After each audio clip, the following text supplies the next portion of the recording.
এক নাটকীয় একটা রাত পার করেছে পুরো বাংলাদেশ। ধানমন্ডি ৩২-এর সামনে বেশ কিছু ঘটনা ঘটেছে। কিছু ছিল সত্য, কিছু আবার ছিল ধরেন আওয়াজে পাকিস্তান টাইপেরও। রাত আনুমানিক ১২টার পরে ধানমন্ডি ৩২-এর সামনে কিন্তু ককটেল বিস্ফোরণের সত্যিকারের একটা ঘটনা ঘটেছে। ফুটেজের একটা অংশ আপনারা দেখছেন। বাট এই ঘটনাটা ছাড়া আরো যে সকল নাটকীয় ঘটনাগুলো ঘটেছে, চলুন দেখি বাকি নিউজে বিস্তারিত। সালামু আলাইকুম। আজ ঐতিহাসিক 15ই আগস্ট, যেদিন বঙ্গবন্ধু শেখ মুজিবুর রহমান সপরিবারে তার পরিবার নিয়ে নিহত হয়েছিলেন।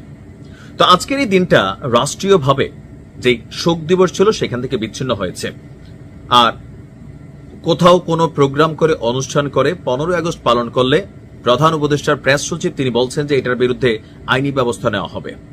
তো যাই হোক, এই যখন অবস্থা, গতকালকে হঠাৎ করেই ধানমন্ডি ৩২ যখন ভাঙা হলো, তখন ম্যাক্সিমাম লোক ধারণা করছিল এই ঘটনায় জামাত এবং এনসিপি তারা মিলা এই ঘটনা ঘটাইছে। বিএনপি অনেকটা প্রতিক্রিয়া জানিয়েছিল পজিটিভলি।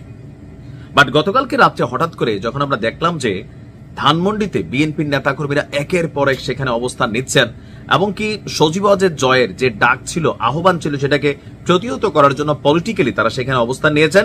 এর মাঝখানে বেশ কিছু নাটকীয় ঘটনা ঘটেছে। একদিকে হঠাৎ করে একটা আওয়াজ হইল, বিকট কাণ্ড, পাবলিক কথা বলতেছে, বক্তব্য দিচ্ছে, টেলিভিশনের ক্যামেরা ধাম করে আওয়াজ, ভাই যে যার মতন দৌড় দিল। তারপরে জনগণের খেয়াল হইল কোথায় এই ককটেল ফাটছে, বোমা ফাটছে, দেখা দরকার। উৎসুক জাতি দৌড়ে দৌড়ে যাইয়া হতাশ, কেন? গাড়ির টায়ার ফাটছে। থাকে না যে সিচুয়েশনটাই এমন যে একটা সাইকেলের চাকা ব্রাস্ট হলেও ভয় কাজ করতেছে, আওয়ামী লীগ কোন দিক দিয়ে এসে আবার কোনো নাশকতা ঘটাইতেছে কিনা। কিন্তু গোয়েন্দা তথ্য আছে নাশকতা ঘটার। আজকের দিনেও বাংলাদেশের 7টি জেলাকে রিস্কি ধরা হয়েছে। তো যাই হোক, এই গেল টায়ার কাণ্ড। এর আগে দিয়ে ঘটল আরো 2 কাণ্ড। শিবিরের বাংলা কলেজের, ঢাকা কলেজের, না জানি কোন কলেজের একজন নেতা, আমি নিউজটা দিছিলাম গতকালকে, ওনাকে মারধর করার পর সেখানে আবার গভীর রাতে শিবিরের আরেক নেতারা আসছে, এবার অরিজিনালি তারা পোস্ট পদবীওয়ালারা আসছে। আসার পরে যেই ছেলে ওই ভাইরে মারছিল, ওই ছেলের সামনে আবার বিএনপির নেতারা সহ শিবিরেরটা মুখোমুখি অবস্থান ছিল, যদিও ছাত্রদলের পক্ষ থেকে। কারণ ওই শিবিরের যে বাংলা কলেজের যাকে মারধর করা হয়েছে, এখানে সম্ভবত ছাত্রদলের কোনো একজন কর্মী বা একাধিক কর্মী কানেক্টেড ছিল। তো সেইটা নিয়ে এখানে আবার একটু হালকা উত্তপ্ত পরিস্থিতির পরে ছাত্রদলের পক্ষ থেকে শিবিরের যিনি নেতা আসছিলেন তার কাছে এটা নিয়ে সরি বলা হয়েছে। এর মাঝখানে আরো যেটা হয়েছে, অনেকে আবার এই উৎসুক পরিস্থিতিকে ফেসবুকে দেখাইয়া ভিউ বাড়ানোর জন্য তারা আবার লাইভ করতেছিলেন। যেই লাইভ করছে তারাই ধোলাই দেওয়া হয়েছে। এরকম 2-3 জনের ঘটনা সামনে আসছে। কেন ফেসবুকে লাইভ করতেছে? তার মানে নিশ্চয়ই ছাত্রলীগের কর্মী। এখন শিবিরের কর্মী যেমন প্রাণ বাঁচানোর জন্য বা জান দিয়েও বলতেছিল, ভাই আমি শিবির, তুই ছাত্রলীগ।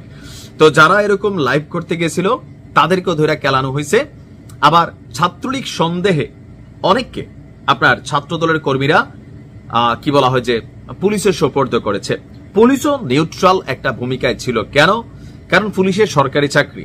এখন ওইখানে যারা ডিউটি করতেছে, হয়তো লক্ষ্মীপুর, ঢাকা, বরিশাল, ময়মনসিংহ, উত্তরাঞ্চল, দক্ষিণাঞ্চলের সাধারণ পরিবারের একজন সন্তান যিনি বহু কষ্টে পুলিশের একটা চাকরি পেয়েছেন, তিনি ওইখানে ডিউটি করতেছেন। ওইখানে কে কারে মারলো, পিটাইলো, এগুলো নিয়ে তারও কনসেন্ট্রেশনের দরকার নাই।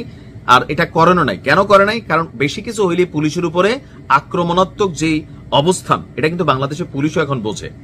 এই যে রূপলাল দাস, প্রদীপ দাসকে মাইরা ফেললো, পুলিশ ছিল, কিন্তু 700 মানুষের সামনে 5-7জন পুলিশ, তাদের জীবনের ভয় আছে না? তারাও তো মানুষ, গায়ে ড্রেস আছে, ঠিক আছে, কিন্তু জাতি উত্তাল হলে কি হয়?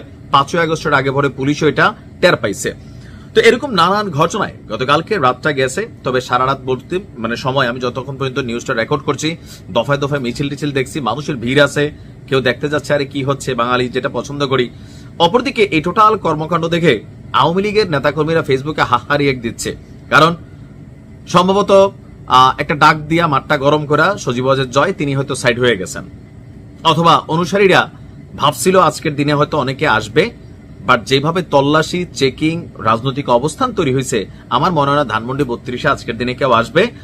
আর আইসা এখানে কোনো দুঃসাহস দেখাইয়া কেক কাটবে অথবা এই দিবস পালনের জন্য এখানে কোন রকম ভূমিকা রাখবে।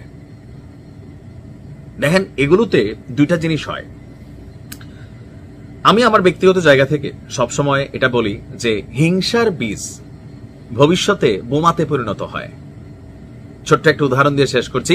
আপনি হয়তো রাগের মাথায় আপনি একটা থাপড় দিয়ে ফেলছেন, হঠাৎ করে আপনার একটু ক্ষমতা হয়েছে, আপনি পয়সাওয়ালা হয়েছেন অথবা পেশি শক্তি হয়ে গেছে, তা আমি আপনার দিকে একটা সালাম দিন অথবা একটু কেমনে তাকাইছি, অথবা আমার দ্বারা আপনার ছোট ন্যূনতম একটা ক্ষতি হয়েছে, আপনি আমার হয়তো রাগের মাথায় একটা থাপ্পড় দিয়ে দিলেন। কিন্তু আমি যখন আপনারে দিব সেটা হবে প্রতিশোধ। তো বাংলাদেশের রাজনীতিতে এই প্রতিশোধের খেলা সম্ভবত এটা কন্টিনিউ থাকবে। আজকের দিনে যা যা ঘটবে এগুলা আওয়ামী লীগের কাছে আগামী দিনে 10 বছর 20 বছর পরে হোক, এই বিষয়গুলোকে পুঁজি করে হয়তো আরো তখন নতুন বিভৎস আরো কিছু ঘটনা ঘটবে।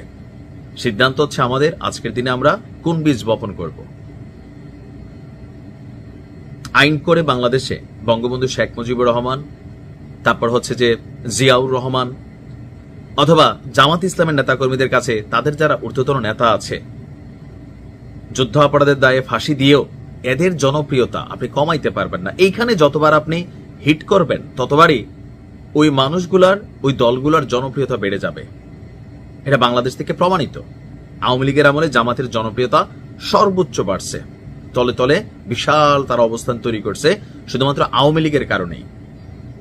ভালো থাকুন।